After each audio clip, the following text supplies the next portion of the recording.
Olá, pessoal. Vamos a mais uma videoaula sobre a guerra na Coreia, tá? Peço para que, primeiro, que você me ajude na continuação deste canal, se inscrevendo, acionando o sininho e dando um like. E, se for possível, faça um comentário aí abaixo.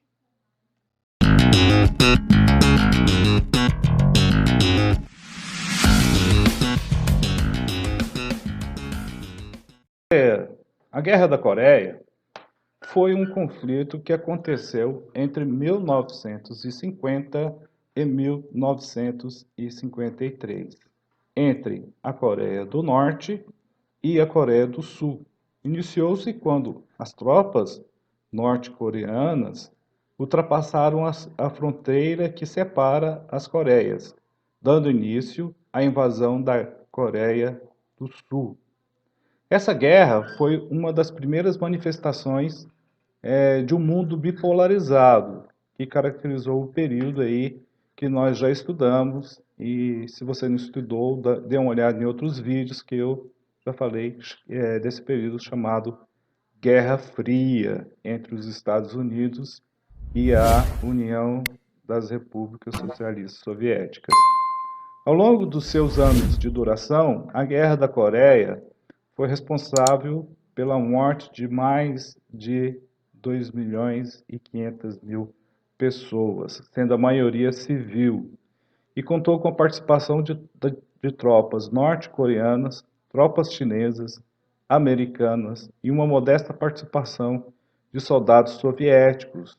Ao final da guerra, trouxe poucas mudanças na fronteira e manteve a divisão e a rivalidade entre as duas Coreias, que dura até hoje, né? Alguns passos para pacificar essa relação, voltar a ser uma Coreia unida, é, ainda não produziu grandes frutos. Cabe o destaque que, apesar dessas fortes habilidades, aí, esses dois governos estão aí conversando para uma reaproximação. É, no, a Guerra da Coreia foi o resultado direto da divisão arbitrária daquela península feita pelos Estados Unidos e União Soviética durante a Conferência de Potsdam, em julho de 1945, pós-Segunda Guerra Mundial. No entanto, para entendermos melhor o contexto da divisão da península em 1945, é preciso recapitular alguns pontos da história coreana ao longo do século XX. Então, como era composta ou que era a Península da Coreia? Quem vivia lá antes dessa guerra? Essa região sofria com interferências estrangeiras desde o começo do século XX. Em 1910, a região foi oficialmente anexada ao território japonês, e a partir de um acordo que garantia a anexação daquele território ao Japão e permitia a ocupação da região por cidadãos japoneses. Com isso, deu-se início à formação de colônias japonesas na Coreia, a partir da tomada das terras produtivas dos coreanos, além da exploração do trabalho dos coreanos por parte dos japoneses. Essa ocupação japonesa tornou-se muito violenta, principalmente a partir da década de 1930. Há relatos de casos de violência, que a violência eram coisas comuns, corriqueiras, nesse domínio japonês na Coreia. Inclusive, existia muita violência sexual contra as mulheres coreanas. Com a Segunda Guerra Mundial, 1939 a 1945, os coreanos juntaram-se ao esforço de guerra realizado pelos americanos e passaram a lutar contra os invasores japoneses. Então foi a partir disso que existiu aí um colaboracionismo da parte da sociedade coreana, uma parte com os japoneses, havendo também uma outra parte de coreanos apoiando o exército japonês. Quando os japoneses foram derrotados em 1945, a parte norte da Coreia encontrava-se ocupada pelas tropas soviéticas, que haviam iniciado a luta contra os japoneses pela região da Manchúria, que eles haviam perdido no início do século XX.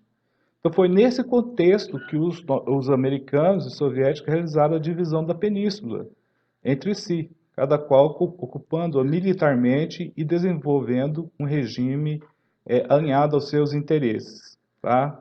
Então, o marco da divisão entre essas duas, a Coreia do Sul e a Coreia do Norte, ficou conhecido pelo nome de Paralelo 38. Olhando lá no hemisfério norte, olha o paralelo 38, né, no mapa mundi que divide essa região. Então, ficou determinado que a parte norte da península seria ocupada pelos os coreanos simpatizantes do regime soviético, que a parte sul seria ocupada pelos simpatizantes do regime norte-americano. Obviamente, os coreanos não foram consultados em nenhum momento enquanto a divisão era estabelecida, e a divisão da península gerou muita insatisfação.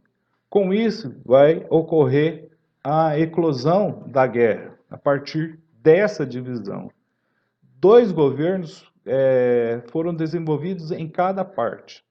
Ao norte, estabeleceu-se o comunista de Kim Il-sung, e ao sul, estabeleceu-se um governo capitalista governado por Syngman Rhee.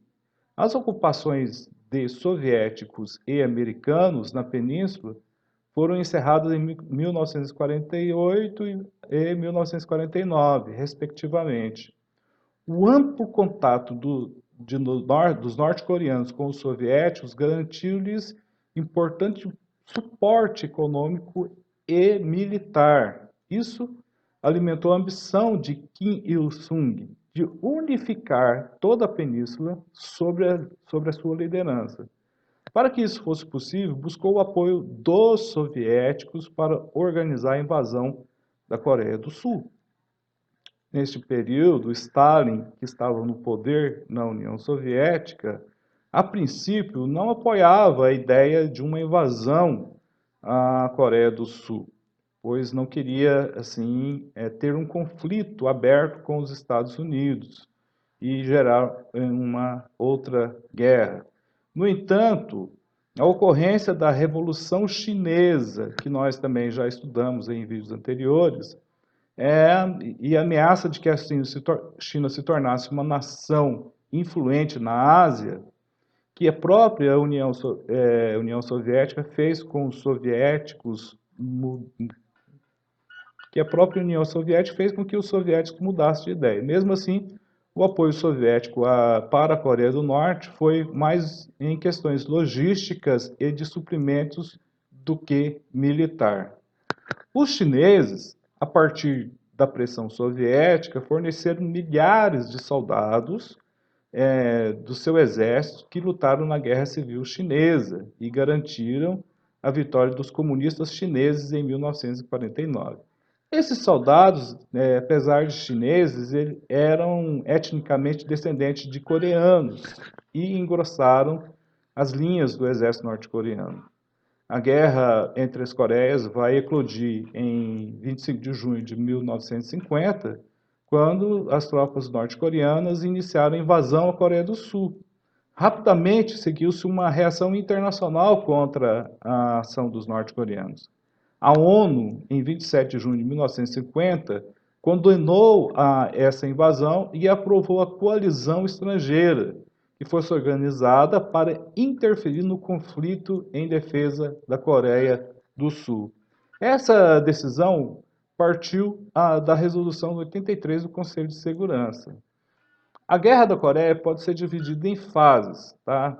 A partir da invasão da Coreia, a primeira fase, a partir da invasão da Coreia, a guerra pode ser, então,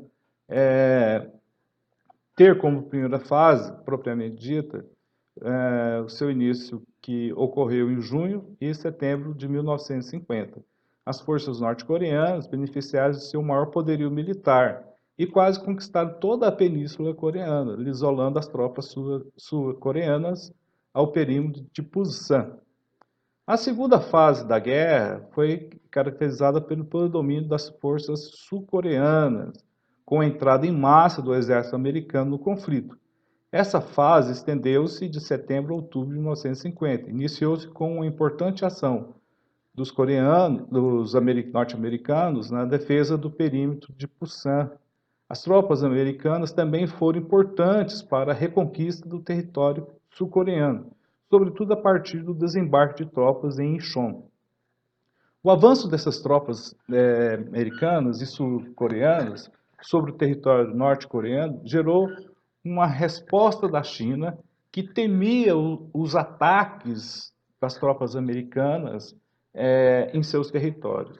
Então, a entrada da China na Guerra da Coreia deu início, então, a uma terceira fase do conflito, que vai se estender de 1950 até 1953, e é caracterizado pelo equilíbrio de forças. Ao longo dessa fase, houve um grande desgaste causado pela própria guerra, né, e as poucas movimentações nos campos de batalha.